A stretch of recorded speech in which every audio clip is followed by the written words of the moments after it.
Frog fishing is one of the most exciting ways that you could fish, without a doubt, but you need to change your equipment around just a little bit, not a lot, but just a little bit.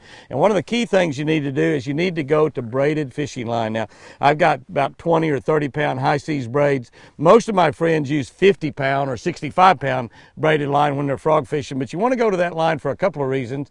One is there's no stretch to it, and you're going to be able to fish your frog in places you can't fish very many other baits, because you can throw it in the thickest, meanest stuff. You can throw it up in log jams. You can throw it back up under willow trees. You can fish above really, just really terrible vegetation. And so when you get a big fish on, you're going to have some strong fishing line to pull it out. Not only some strong fishing line, but some fishing line that allows you to not have any stretch to it. One that when you set the hook on it, it just drives that into the fish. And braid doesn't have any stretch at all. So the other thing that you can think about in fishing this is there's two different kinds of frogs you can fish. One, you can fish just a regular frog, like a regular pad crasher, or fish one with a concave mouth on it.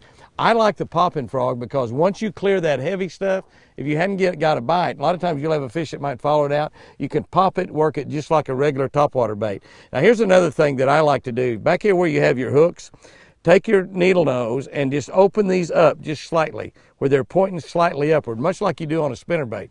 That'll allow you to hook a lot more fish. The other thing you need to think about frog fishing is you got to pause. I fish with a lot of people that don't pause, and they catch a lot of fish.